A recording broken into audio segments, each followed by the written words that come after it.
Mga kabiyahe, almusal po tayo. Almusal, bumili tayo ng yung paborito natin, syempre, of course, yung natong gabi. Natong gabi laing yun.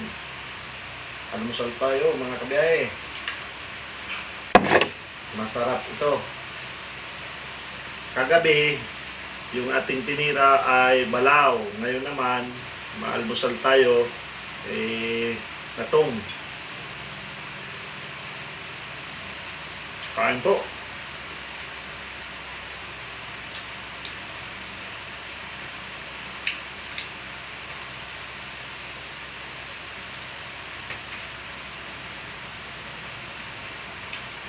Bibiyahin na naman tayo.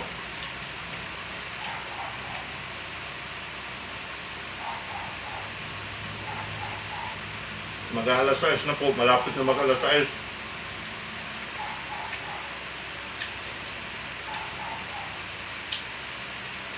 Mag-alas 6, paalis na para maaga.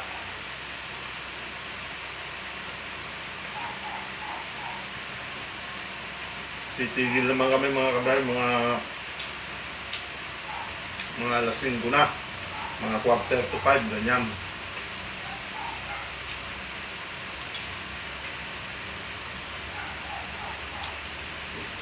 Sasabak naman sa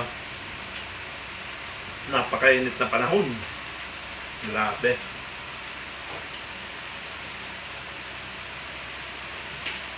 Pero iba-iba naman mga kabiyahe kaysa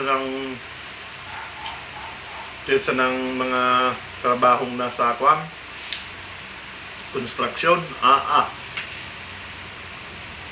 Hindi na lang alam mga kabiyahe nung araw nasa construction ako. Naging foreman ako mga kabiyahe sa construction, sa concreting, road concreting, yan. Napakainit. Pero tumagal po ako ng almost 15 years sa construction. Grabe. Simula po ako niya ng siguro sa Laguna, mga 15 anyos. 15 anyos po akong naging 15 anyos pa lang ako. At kinukuha niya nung kapatid ko na tinatama ng 18 na yan. Kaya sabi niya daw, bata pa, hindi pa daw pwede. 15 anos pa lang po ako noon. Trabaho na ako ng construction. Labor ako ng kapatid ko. Halos 15 taon po ako sa pagiging construction hanggang naging foreman po. Nung magsawa ako, tumigil. At napakabigat ng trabaho talaga. Tulad ngayon, sa panahon ngayon, medyo nagkakaedad na rin nga. Hindi nakakayanin ng init.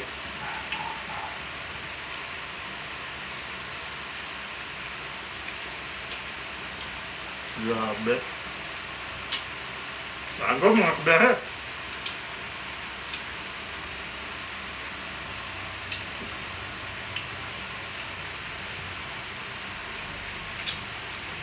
May mga pera at pakuan-kuan lang sa puro gimmick, maliligo, ganun.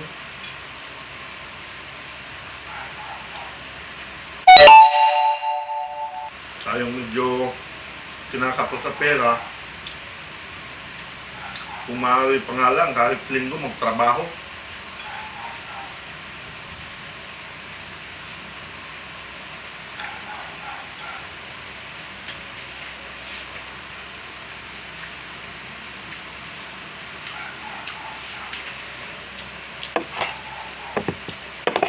Sarap mga kabiyahe yung kwan. Tawag nito laing. Yun, may sili pa oh. Sarap. Mamayang tanghalian, ano naman kaya may ulam?